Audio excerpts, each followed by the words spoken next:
യേശുവിൽ ഏറ്റവും അനുഗ്രഹീതരായ പ്രിയപ്പെട്ടവരെ, ഈ അനുഗ്രഹീത നല്ല ദിവസത്തിലേക്ക് നിങ്ങളെ പ്രാർത്ഥനയോടെ ദൈവാനുഗ്രഹത്തിൽ സ്വാഗതം ചെയ്യുന്നു. നല്ലൊരു ദിവസമായിരിക്കട്ടെ എന്ന് ദൈവത്തിൻ്റെ സംരക്ഷണവും ദൈവത്തിൻ്റെ കടാക്ഷവുമുള്ള നല്ല സമയമായിരിക്കട്ടെ എന്നിപ്പോൾ നിങ്ങൾക്ക് വേണ്ടി പ്രാർത്ഥിക്കുന്നു.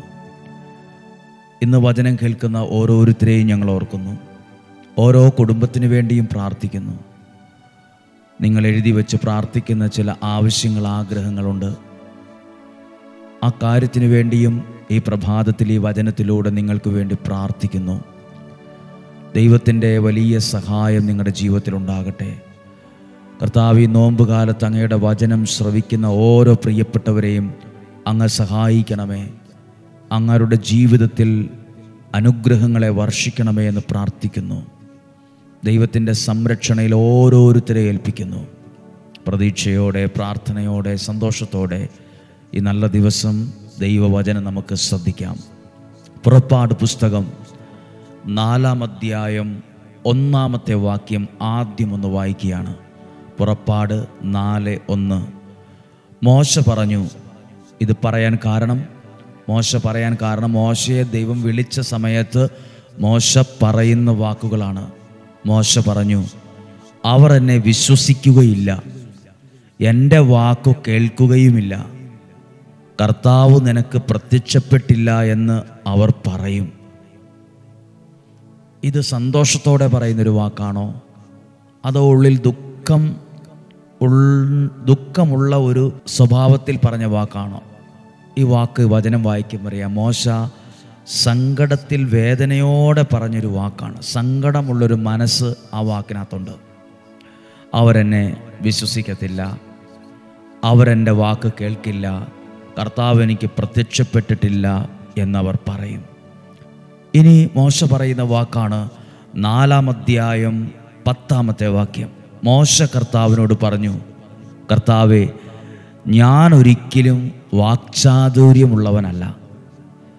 അങ്ങ് ഈ ദാസനോട് സംസാരിച്ചതിന് ശേഷവും അങ്ങനെ തന്നെ സംസാരിക്കുമ്പോൾ നാവിന് തടസ്സമുള്ളവനാണ് ഞാൻ. എനിക്ക് നേരെ ചൊവ്വേ 2 വാക്ക് പറയാൻ പറ്റത്തില്ല. എനിക്കറിയത്തില്ല. എൻ്റെ നാക്കിന് പ്രശ്നമുണ്ട്, ശബ്ദത്തിന് പ്രശ്നമുണ്ട്. ഞാൻ പറഞ്ഞാലൊന്നും ആരും കേൾക്കില്ല.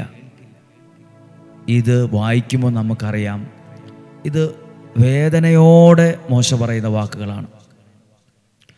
മോശയുടെ അവസ്ഥ പറയുവാണ്. വേദനയോടെ, സങ്കടത്തോടെ, ഹൃദയവ്യഥയോടെ, നുറുങ്ങിയ മനസ്സോടെ, സന്തോഷത്തോടെ, ഭയങ്കര ഹാപ്പിയായി പറയുന്നൊരു വാക്കല്ല. എൻ്റെ നാവിന് പ്രശ്നമുണ്ട്, എൻ്റെ ജീവിതത്തിന് പ്രശ്നമുണ്ട്. നമ്മുടെ ജീവിതത്തെ ദൈവകരങ്ങളിൽ സമർപ്പിക്കുമ്പോൾ ദൈവം നമ്മളെ ഉപേക്ഷിക്കില്ല എന്ന് പറയാനാണ് ഞാൻ ഈ വചനം പറയുന്നത്. 14-ാമത്തെ വാക്യം. അപ്പോൾ കർത്താവ് മോശയോട് കോപിച്ചു, നിനക്ക് ലേവ്യനായ അഹറോൻ എന്നൊരു സഹോദരനുണ്ടല്ലോ, അവൻ നന്നായി സംസാരിക്കുമെന്ന് എനിക്കറിയാം. ഇതാ അവൻ നിന്നെ കാണാൻ വരുന്നു, സഹായത്തിനൊരാളെ കൊടുക്കുക. ഞാൻ എന്തിനാ ഈ വചനം പറഞ്ഞെന്നറിയാമോ? നമ്മുടെ ബലഹീനതകൾ കണ്ട്, നമ്മളുടെ ഇന്നത്തെ അവസ്ഥ കണ്ട് തള്ളിക്കളയുന്നവനല്ല നമ്മുടെ ദൈവം.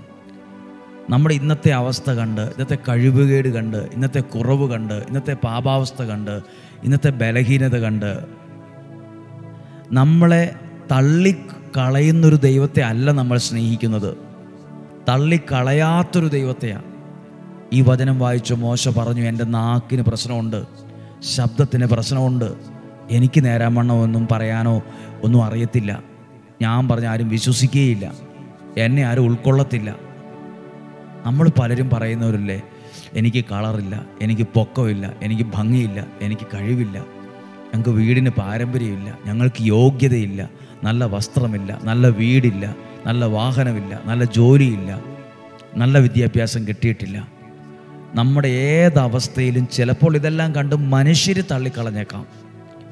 നമ്മുടെ അവസ്ഥ കണ്ട് സ്വർഗത്തിലെ ദൈവം, ഇന്നും ജീവിക്കുന്ന എൻ്റെ ദൈവം എന്നെയോ നിങ്ങളെയോ തള്ളിക്കളയുകയില്ല, ഉപേക്ഷിക്കുകയില്ല.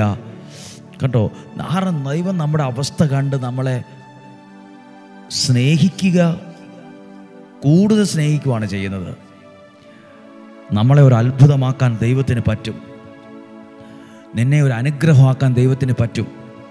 നിന്നെ ഒരു അത്ഭുതമാക്കാനും അനുഗ്രഹമാക്കാനും ദൈവത്തിന് പറ്റും. ഞാൻ വിശ്വസിക്കുന്നു ഡെയിലി ബ്ലെസ്സിങ്ങിലൂടെ വചനം കേൾക്കുന്ന ഓരോ വ്യക്തികളും ഈ വചനം കേൾക്കുന്നതിലൂടെ അവരുടെ ജീവിതത്തിൽ ഒരത്ഭുതമാകാൻ പ്ലസ് ഒരനുഗ്രഹമാകാൻ ദൈവം അവരെ സഹായിച്ചുകൊണ്ടിരിക്കും. ഒരത്ഭുതമാകാനും ഒരനുഗ്രഹമാകാനുമാണ് ദൈവം നമ്മളെ വിളിച്ചത്. നിങ്ങൾ നിങ്ങളുടെ കുടുംബത്തിൻ്റെ ഒരത്ഭുതമാകണം, ഒരനുഗ്രഹമാകണം.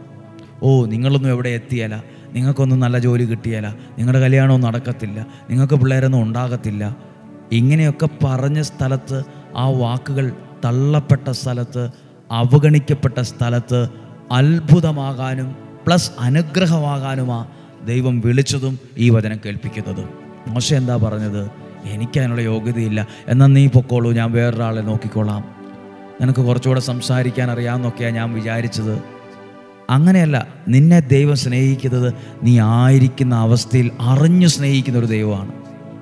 അതാണ് നമ്മുടെ ബലഹീനതയിൽ പോലും കുറവുകളിൽ പോലും ദൈവം നമ്മളെ തള്ളിക്കളയാത്തതിൻ്റെ കാരണം. അറിഞ്ഞു സ്നേഹിക്കുന്ന ദൈവം. ഹല്ലേലൂയ.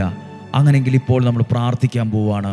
പ്രിയപ്പെട്ടവരെ, മോശയെ തള്ളിക്കളയാത്ത അതേ ദൈവം നിൻ്റെ കുടുംബത്തെ തള്ളിക്കളയത്തില്ല, നിൻ്റെ മക്കളെ തള്ളിക്കളയത്തില്ല, നിൻ്റെ ഈ വിഷമാവസ്ഥയിൽ നിന്നെ തള്ളിക്കളയത്തില്ല, നിൻ്റെ ഈ രോഗാവസ്ഥയിൽ നിന്നെ തള്ളിക്കളയത്തില്ല, നിൻ്റെ ഈ ബലഹീന അവസ്ഥയിൽ തള്ളിക്കളയത്തില്ല. നീ എത്ര പാപിയായിക്കൊള്ളട്ടെ, എത്ര പൊട്ടിപ്പൊളിഞ്ഞ ഒരാളായിക്കൊള്ളട്ടെ, എത്ര തകർന്നു പോയ ഒരാളായിക്കോട്ടെ, മനുഷ്യർ നിന്നെ തള്ളിക്കളഞ്ഞേക്കാം, വീട്ടുകാർ നിന്നെ തള്ളിക്കളഞ്ഞേക്കാം, തള്ളിപ്പറഞ്ഞേക്കാം, പറയുകയല്ലെന്ന് വിചാരിച്ചവർ വരെ തള്ളി പറഞ്ഞിട്ടുണ്ടാകാം. പക്ഷെ ദൈവം നിന്നെ ഒരിക്കലും ഒരു കാരണവശാലും തള്ളിക്കളയുകയില്ല. Still God is loving you, still God is loving you. ഇപ്പോഴും ദൈവം നിന്നെ സ്നേഹിച്ചു കൊണ്ടാണ് ഇരിക്കുന്നത്.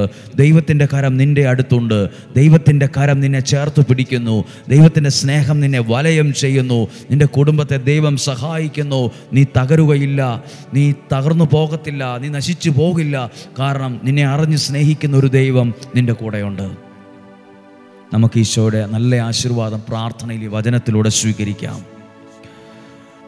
നമ്മളിന്ന് വചനം കേൾക്കുമ്പോൾ പ്രിയപ്പെട്ടവരെ, ഇപ്പോൾ നമ്മൾ 9 ദിവസത്തെ അനുഗ്രഹത്തിൻ്റെ പ്രാർത്ഥനയൊക്കെ ചൊല്ലിപ്പോകുന്ന ദിവസമാണ്. ഇന്ത്യൻ സമയം വൈകുന്നേരം 7 മണിക്ക്. ആഗ്രഹിക്കുന്നെങ്കിൽ നിയോഗത്തോടെ പങ്കെടുക്കാം. ദൈവം അനുഗ്രഹിക്കട്ടെ. നല്ലൊരു നോമ്പുകാലം നിങ്ങൾക്ക് ആശംസിക്കുന്നു. ഈ വചനം അനേകർക്ക് അനുഗ്രഹമാകും, ഇതൊരു സൗഖ്യമാകും. നമ്മുടെ കർത്താവ് ഈശോ മിശിഹായുടെ കൃപയും പിതാവായ ദൈവത്തിൻ്റെ സ്നേഹവും പരിശുദ്ധാത്മാവിൻ്റെ സഹവാസവും നിങ്ങളോടുകൂടെ ഉണ്ടായിരിക്കട്ടെ. നിങ്ങളുടെ ഭവനത്തിലുണ്ടായിരിക്കട്ടെ, നിങ്ങളുടെ യാത്രയിലുണ്ടായിരിക്കട്ടെ, നിങ്ങളുടെ വ്യക്തിപരമായ ജീവിതത്തിലുണ്ടായിരിക്കട്ടെ.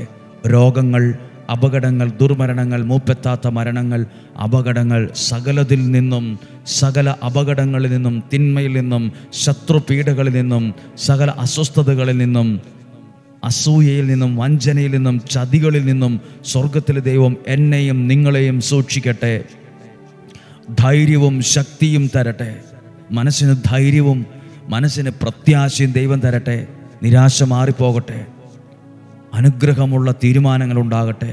ദൈവാനുഗ്രഹം ഉണ്ടാകട്ടെ.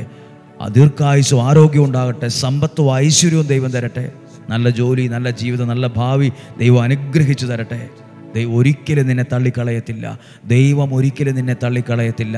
ദൈവം മനുഷ്യർ നിന്നെ തള്ളിക്കളഞ്ഞാലും സ്വർഗത്തിലെ ദൈവം നിന്നെ ഒരിക്കലും തള്ളിക്കളയത്തില്ല. Still God is loving you. ഈശോയുടെ നാമത്തിൽ അനുഗ്രഹിക്കുന്നു, ഇപ്പോഴും എപ്പോഴും എന്നേക്കും. ആമേൻ. ദൈവം അനുഗ്രഹിക്കട്ടെ. ഈ വ്യാഴം വെള്ളി സത്യം പറഞ്ഞാൽ നിയോഗ പ്രാർത്ഥന ധ്യാനം, അതോടൊപ്പം 9 ദിവസത്തെ വിശുദ്ധ യൂദാശ്ലീഹായുടെ നൊവേന ചൊല്ലി പ്രാർത്ഥിക്കുന്ന സമാപന ദിവസമാണ് ഈ വ്യാഴം വെള്ളി ദിവസങ്ങളൊക്കെ.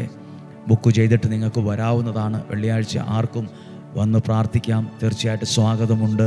ദൈവം അനുഗ്രഹിക്കട്ടെ. നല്ല ദിവസങ്ങൾ ആശംസിക്കുന്നു. സാധ്യമായവർക്ക് അയച്ചു കൊടുക്കുക. ദൈവം നമ്മെ സഹായിക്കട്ടെ. ആമേൻ.